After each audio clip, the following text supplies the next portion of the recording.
wanted to come on, even though it's late tonight and a lot of y'all probably are asleep, but I wanted to do this live stream. It's kind of part of a series that I'm doing about this whole Corona thing in the work setting. Okay, so out there, a lot of y'all may be out there and you still have to go to work, right? You're in a profession that you can't really close the doors. You see what I mean? Someone has to be there. Someone has to be, manning the office hours or seeing patients or, taking care of people or, still in customer service in the grocery stores, all that kind of stuff.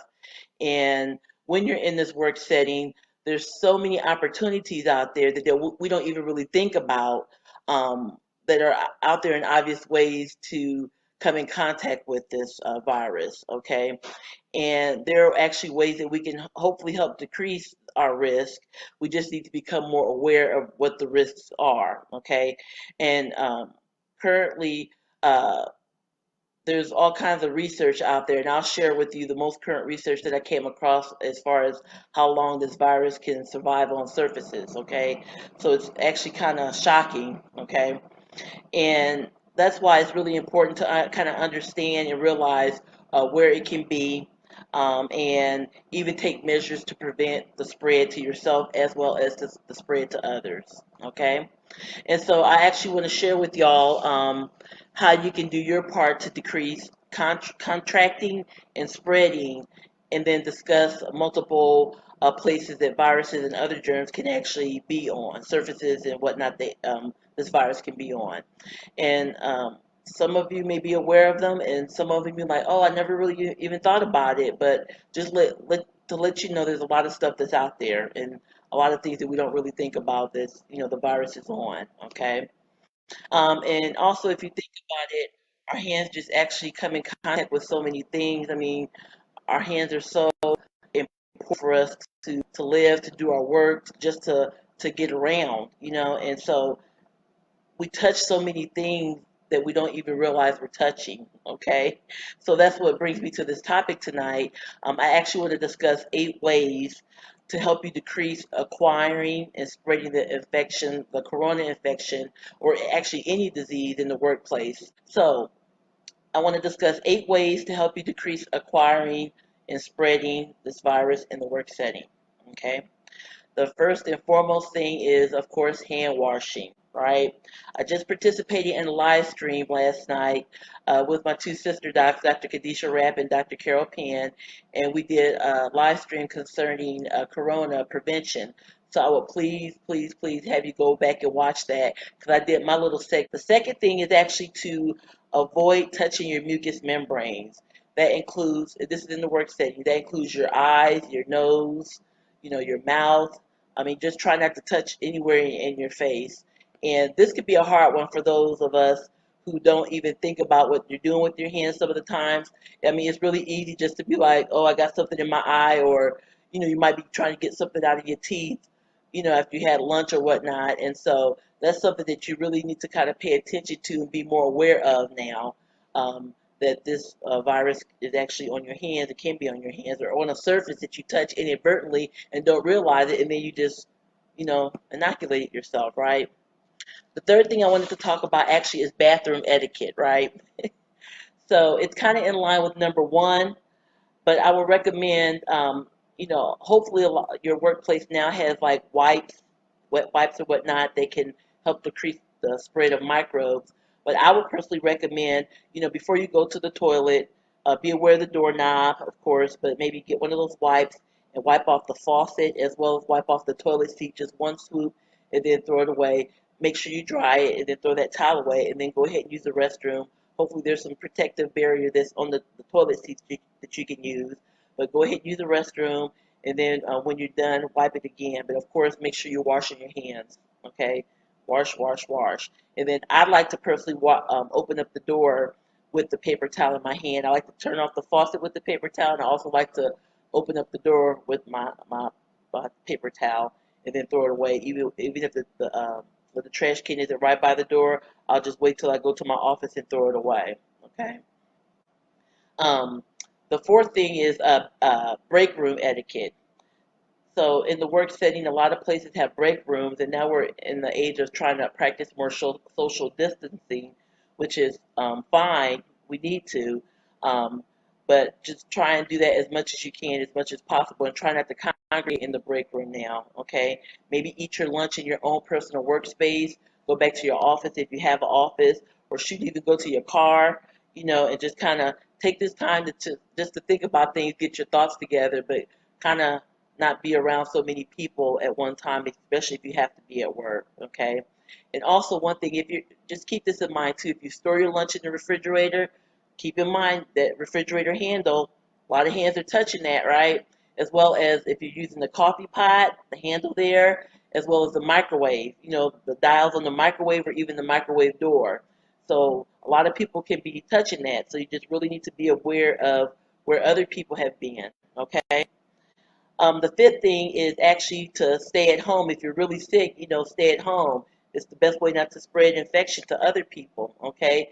It's one thing for you to be out, but it's another thing for, you know, a lot of people to be out, okay? So please keep that in mind if you're sick or even if you've got tested. A lot of people may have it and not know it. I mean, you just don't know, but if you know you're tested and you're tested and you're positive for the COVID or shoot even the flu or whatnot, any of these infectious diseases, you really need to not only protect yourself so you can go home and get well, but don't spread it to other people.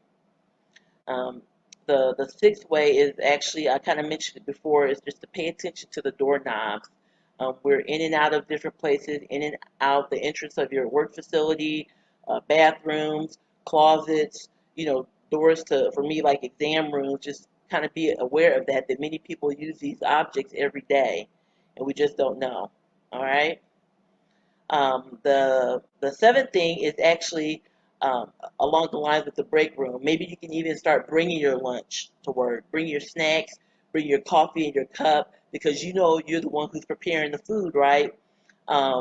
You're in control of what's going into it. You're washing your hands before you prepare your meals. Okay, not saying that the cafeteria workers aren't. I'm sure they are, but this is just a extra added precaution that you can possibly implement just to help know that you are doing your part on decreasing the spread. Okay, so before you even prepare your lunch, you're going to be washing your hands very thoroughly. And like I said, it might even be worth you packing your own lunch. Okay, bringing your own snacks. Okay. And the eighth thing is actually covering your mouth, coughing in your shirt, or or getting actually a tissue, coughing in it, and then throwing it away in the trash can, and then washing your hands. So that's something that's very, very important to do. And in light with that, in preparation for this live stream, I actually was reading an article that referenced the New England Journal of Medicine, and it was actually published earlier this week. I'm just kind of going to read from it, and exactly, it says published in the New England Journal of Medicine earlier this week. The new study is penned by researchers from various institutions, including the National Institute of Allergy and Infectious Disease, Princeton University, University of California, and the CDC and prevention. Researchers have looked at how long the novel coronavirus can survive on surfaces and in the air to better understand how to prevent infections. That's fair enough. The virus that causes COVID-19 disease can survive, listen to this, up to 3 hours in the air and up to 3 days on certain surfaces.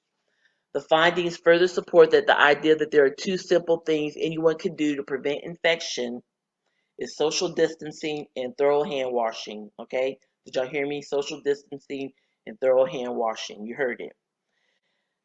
So here's some stats. Here's how long the novel coronavirus can survive outside the body in each situation according to their test. In the air, 3 hours. Plastic, up to 72 hours. Stainless steel, up to 72 hours. Copper, up to 4 hours. And cardboard, up to 24 hours. And the researchers said that even though the virus can live up to 3 days on plastics and stainless steel, it has a longer half-life and is more stable on plastic. So I know as the days unfold and more research is done, we're going to be finding out more information as far as not only transmission, but how far this or how long this virus can survive in different environments on different surfaces. But here you have it right here. I just looked this up today. I found this out today. And, the one that's really kind of getting to me is like the air, okay, as well as the surfaces. Actually, it can live on surfaces for a while.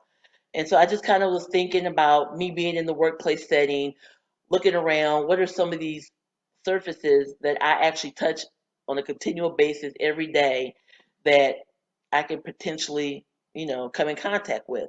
So I'm just going to read this list for y'all. If y'all have anything else to add, please put it in the chat because we're all helping each other. If it's something I missed, I would appreciate you putting it in the chat. Okay. I put light switches, doorknobs, faucet handles, toilet seat, telephone handles, the telephone keypads, computer keyboards, desk drawer handles, fax machines, copier handles, chair handles, writing pens, the utensils, markers, pens, all that, um, stapler, coffee pot handles, cleaning containers, sanitizer bottles, not the actual sanitizer, but you think about it, your dirty hand is actually touching the sanitizer bottle, you're squirting it in your hand, but I mean, I don't know if I'm off base with that, but like the cleaning supplies and sanitizer handles, I mean, you still have to touch them, right, on the outside. So correct me if I'm wrong. I think that would be a potential source of, extra contamination until you could just, not only maybe wipe the outside of the bottle, but then wash your hands. Um, Keys, and then also countertops. So if anybody has anything else to add, I would really love that. Just I might not have thought of everything. Okay, I see some other people have joined. Hey Jera, hey Angie, hi Allison. Okay, so I know you can't turn on the TV or look at social media without something that's talked about the coronavirus. So please make sure that you're viewing sites and gathering information from trusted and reputable sources too, because unfortunately in this day and age too, some people may be trying to take advantage of people's fears about this. Okay, so make sure you go to a reliable source to gather your information. And the big takeaway from this live stream that I wanted to provide for y'all is um, to make sure that you wash your hands properly, okay, and try and distance yourself from other people. And then don't get attitude to people that want to get near you, too, right? Don't take offense to somebody that want to, be talking to you like face to face. I mean, you got to give it to them. They want to protect themselves just like you want to protect yourself, right? So I think that's about it, unless there's anything anybody wants to add in the chat. I'm just going to scroll down and see if anybody has anything to say. I don't think so.